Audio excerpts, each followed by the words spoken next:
Neurological विकार है जो मस्तिष्क और रीढ़ की हड्डी में मौजूद मोटर न्यूरॉन्स को प्रभावित करता है। यह रोग मांसपेशियों की गति जैसे चलना, बोलना, निगलना और सांस लेना को धीरे धीरे कमजोर कर देता है। इसका सबसे आम प्रकार है एम्योट्रोफिक लैटरल स्क्लेरोसिस या यूं कहें कि ALS, यानी असाध्य विकार को ठीक करने का दावा होम्योपैथ के कुछ डॉक्टर्स कर रहे हैं। क्या है ये पूरा मामला, देखिए इस रिपोर्ट में। मोटर न्यूरॉन एक विकार है जिसमें मोटर न्यूरॉन्स धीरे धीरे नष्ट हो जाते हैं। ये न्यूरॉन्स मस्तिष्क से मांसपेशियों तक संदेश भेजते हैं और जब ये क्षतिग्रस्त होते हैं तो मांसपेशियां कमजोर होकर काम करना बंद कर देती हैं। ये रोग संवेदी तंत्रिकाओं जो स्पर्श, दर्द आदि का अनुभव कराती है उसको प्रभावित नहीं करता, इसलिए रोगी की संवेदी क्षमता बरकरार रहती है। मोटर न्यूरॉन आमतौर पर 4 तरह का होता है, जिसमें एम्योट्रोफिक लैटरल स्क्लेरोसिस सबसे आम जो ऊपरी और निचली मोटर न्यूरॉन्स को प्रभावित करता है। प्रोग्रेसिव मस्कुलर एट्रोफी मुख्य रूप से निचली मोटर न्यूरॉन्स को प्रभावित करता है। प्राइमरी लैटरल स्क्लेरोसिस केवल ऊपरी मोटर न्यूरॉन्स को प्रभावित करता है और प्रगति धीमी होती है।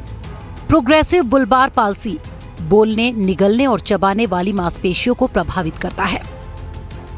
Doctor A.K. गुप्ता का कहना है कि इस रोग के होने पर मांसपेशियों में कमजोरी, हाथ पैर या अन्य अंगों में कमजोरी जैसी चीजें उठाने या चलने में कठिनाई होना, मांसपेशियों में ऐंठन और सिकुड़न, मांसपेशियों में बार बार ऐंठन या कांपना, बोलने और निगलने में कठिनाई या खाना निगलने में परेशानी, सांस लेने में दिक्कत, थकान और मांसपेशियों का कड़ापन जैसे लक्षण शामिल हो सकते हैं।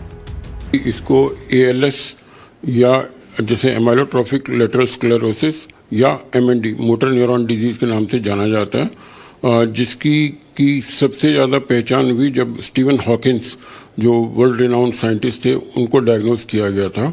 और अनफॉर्चुनेटली इसका न्यूरोलॉजिस्ट और हॉस्पिटल्स और इंटरनेट ने सिर्फ ये कहा है कि इसका कोई इलाज नहीं है और इसके लिए कुछ नहीं किया जा सकता।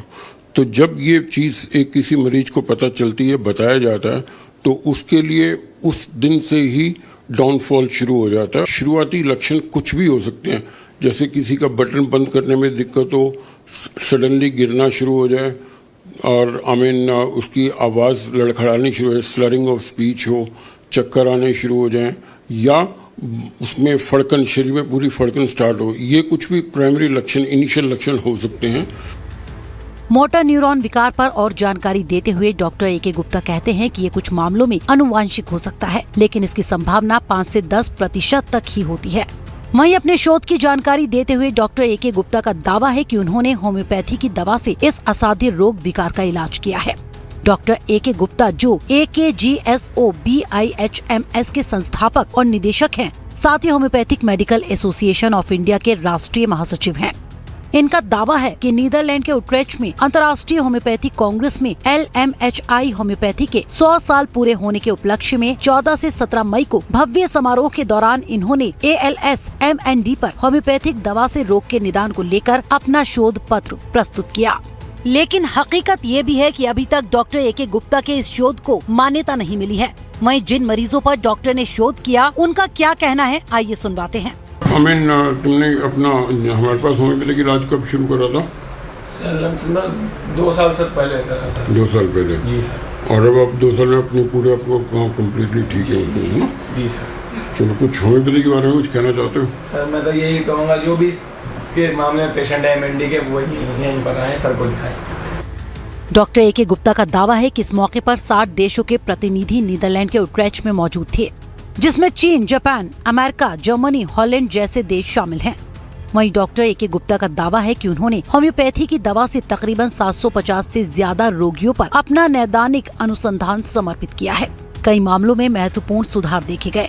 वहीं एलोपैथी के डॉक्टर और गंगाराम हॉस्पिटल में न्यूरोलॉजिस्ट डॉक्टर समीर कालरा का क्या कहना है, आइए सुनवाते हैं। तो हम अगर इस बात करें कि इसके जो क्लेम है कि इसको ट्रीटमेंट में फायदा हो रहा है, तो उसके बाद मैं वही चीज बात करना चाहूँगा कि अगर हम बात करें कि बीमारी को जड़ से खत्म कर दिया जाए तो शायद ये मुश्किल होगा, हालांकि हमें स्टडी के बारे में जानकारी नहीं है। हाँ, ये है कि अगर वो ये बोलें कि भाई ट्रीटमेंट में फ़ायदा कर सकते हैं, तो ट्रीटमेंट में फ़ायदा तो बिल्कुल संभव है। वो तो हमने भी देखा है कि अगर हम एक्सरसाइज करते हैं, ऑक्यूपेशनल थेरेपी, सपोर्टिव थेरेपी देते हैं, तो उसमें डेफिनेटली फ़ायदा होता है। लेकिन अगर हम जो डिजीज्ड मोटर न्यूरॉन, जो न्यूरॉन्स ख़त्म होते जा रहे हैं, अगर उसको रिवर्स कर सकें किसी तरीके से, तो ये तो फिर एक बहुत बड़ी बात है। इसके बारे में मैं कुछ कह नहीं पाऊँगा।